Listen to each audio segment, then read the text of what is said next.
Hello दोस्तों, welcome to know 247।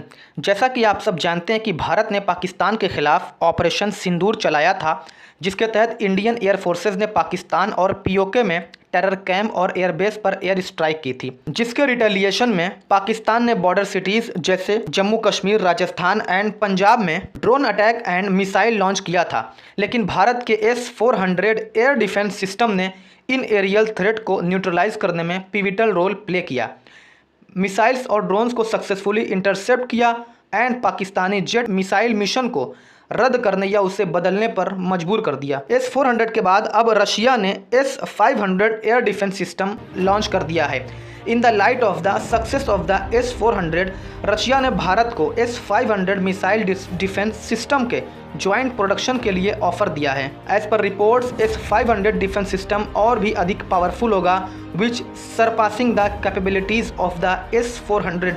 ये S-400 की कैपेबिलिटीज़ को भी सरपास कर देगा। S-400 एंड S-500 दोनों रशिया की most advance missile defence system है। इन दोनों को इसलिए डिज़ाइन किया गया है क्योंकि ये एरियल थ्रेट के अगेंस्ट देश की सुरक्षा करने में कैपेबिलिटीज़ को इन्हेंस करती हैं। दोनों को एयरक्राफ्ट, मिसाइल, ड्रोन सहित एयरबॉर्न खतरों से देश की सिक्योरिटी के लिए डिज़ाइन किया गया है। अब हम ये जानने की कोशिश करेंगे और ये देखेंगे कि how is it better than S-400 air defence system. S-500 air defence system S-400 air defence system से कितना बेटर है, कितना पावरफुल है, इसको डिफ्रेंशिएट करने की कोशिश करेंगे। S-400 and S-500 defence system को हम जानने की कोशिश करेंगे कि दोनों के बीच क्या डिफरेंस है। सबसे पहले हम रेंज एंड कवरेज की बात करेंगे। अगर हम S-400 के रेंज और कवरेज की बात करें तो S-400 को 400 किलोमीटर तक के डिस्टेंस पर स्थित टारगेट को इंगेज करने के लिए डिज़ाइन किया गया है, जो इसे वर्तमान में सर्विस में मौजूद मोस्ट फॉर्मिडेबल डिफेंस सिस्टम में से एक बनाता है, या फाइटर जेट से लेकर बैलिस्टिक मिसाइलों तक की एक wide range of aerial threat को निशाना बनाने में कैपेबल है। अगर हम S-500 एयर डिफेंस सिस्टम की बात करें तो S-500 इस कैपेबिलिटी को एक स्टेप आगे ले जाता है, जिसकी ऑपरेशनल रेंज 600 किलोमीटर तक है। यह न केवल ट्रेडिशनल थ्रेट्स के खिलाफ अपनी पहुंच को बढ़ाता है, बल्कि enhanced anti ballistic missile capability भी प्रदान करता है, जो इसे अधिक एडवांस्ड और फास्टर टारगेट को भेदने में कैपेबल बनाता है। अगला हम इसके बारे में देखेंगे target tracking and engagement. S-400 air defence system एक साथ 80 टारगेट को ट्रैक करने में कैपेबल है। ये एक बार में 6 अलग अलग टारगेट को निशाना बना सकता है। यह aircraft, cruise missile and other flying object को इंटरसेप्ट करने में अपनी हाई एक्यूरेसी के लिए जाना जाता है। अगर हम S-500 सिस्टम के टारगेट ट्रैकिंग और एंगेजमेंट की बात करें तो इस सिस्टम में सबसे सिग्निफिकेंट अपग्रेड में से एक इसकी एक साथ 100 टारगेट्स को ट्रैक करने और उन पर अटैक करने की कैपेबिलिटी है।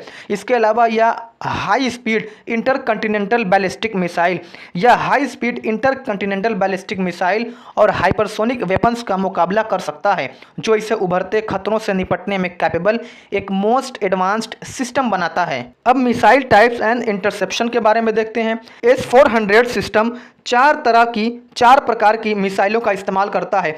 40N6, 48N6, 9M96E and 9M96E2 का यूज़ करता है, जो tactical ballistic missiles, aircraft and drones सहित वेरियस थ्रेट्स का मुकाबला करने में फ्लेक्सिबिलिटी प्रदान करता है। S-400 मैक 14 तक की स्पीड में उड़ने वाले टारगेट्स को इंटरसेप्ट कर सकता है। अगर हम S-500 एयर डिफेंस सिस्टम की बात करें तो S-500 मोस्ट एडवांस्ड मिसाइल प्रकारों का यूज़ करता है, मोस्ट एडवांस्ड मिसाइल टाइप्स का यूज़ करता है, जिसमें 40N6E भी शामिल है, जो मैक 20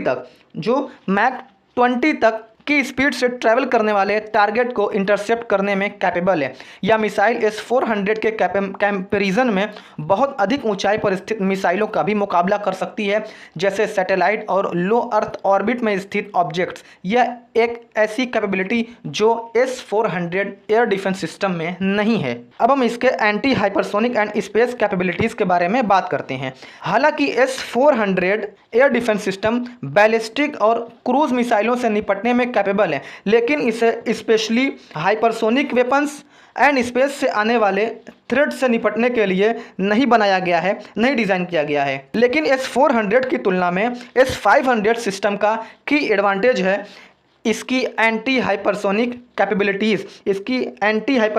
कैपेबिलिटीज़ इससे हाइपरसोनिक मिसाइलों को इंटरसेप्ट करने और डिस्ट्रॉय करने के लिए डिज़ाइन किया गया है, जो मैक 5 से अधिक स्पीड से ट्रैवल करते हैं। इसके अलावा S-500 स्पेस में ऑब्जेक्ट जैसे सैटेलाइट को निशाना बना सकता है, जो इसे एडवांस्ड मिसाइल सिस्टम और स्पेस बेस्ड एसेट्स के खतरों का मुकाबला करने में एक स्ट्रैटेजिक एडवांटेज देता है। अगर हम इसके डिप्लॉयमेंट एंड इंटीग्रेशन की बात करें तो S-400 पहले से ही भारत, चाइना और तुर्की सहित कई देशों में डिप्लॉय किया जा चुका है। यह एक प्रूवन सिस्टम है और एग्जिस्टिंग डिफेंस इंफ्रास्ट्रक्चर में अच्छी तरह से इंटीग्रेटेड है। और S-500 एयर डिफेंस सिस्टम अभी भी डेवलपमेंट के लास्ट स्टेज में है, फाइनल स्टेज में है और अगले कुछ सालों में इसमें पूरी तरह से चालू होने की उम्मीद है। चालू होने के बाद यह रूस और उसके एलाइज कंट्रीज़ की एयर डिफेंस को बढ़ाएगा। पोटेंशियली कुछ रीजन्स में S-400 की यह जगह लेगा और उसे भी इन्हेंस करेगा। अगर हम S-400 एंड S-500 के कॉस्ट एंड अवेलेबिलिटी की बात करें तो S-400 जो है वो मोर अफोर्डेबल है than S-500 air defence system, जो इसे लोअर कॉस्ट पर अपनी एयर डिफेंस सिस्टम को बढ़ाने की इच्छा रखने वाले देशों के लिए एक अट्रैक्टिव ऑप्शन बनाता है। यह पहले से ही सर्विस में है और इसकी रिलायबिलिटी और रिकॉर्ड है, जो कि हमने भारत और पाकिस्तान के साथ वॉर में जो क्लैश चल रहा था उसमें हमने देखा किस तरीके से भारत के एयर डिफेंस सिस्टम जो S-400 है उसने पाकिस्तान की तरफ से आने वाली मिसाइलों और ड्रोन्स को इंटरसेप्ट किया और उसको डिस्ट्रॉय कर दिया। और दूसरी तरफ अगर हम S-500 की बात करें तो इसकी जो एडवांस कैपेबिलिटीज़ है उसकी वजह से ये मोस्ट एक्सपेंसिव होने की उम्मीद है, जो शुरुआत में इसकी व्यापक तैनाती को लिमिटेड कर सकता है, क्योंकि ये महंगा है, इसे खरीदने में ज़्यादा पैसे लगेंगे, इसलिए ये इसके डिप्लॉयमेंट को लिमिटेड कर सकता है। हालांकि future threat particularly hypersonic weapons और स्पेस बेस्ड सिस्टम से बचाव के लिए इसकी एबिलिटी इसे फ्यूचर के लिए एक इन्वेस्टमेंट बनाती है। तो दोस्तों ये था S-400 and S-500 air defence system के बीच डिफ्रेंशिएट। आप इसके बारे में क्या सोचते हैं? क्या भारत को S-500 एयर डिफेंस सिस्टम को अपने यहाँ तैनात करना चाहिए और मंगाना चाहिए? जिस तरीके की चुनौतियाँ पाकिस्तान और चाइना की तरफ से हमें मिल रही हैं, इसको देखते हुए क्या भारत को भी S-500 एयर डिफेंस अपने पास मंगाना चाहिए? तो आप कमेंट बॉक्स में ज़रूर बताएं। Thanks for watching this video. जय हिंद।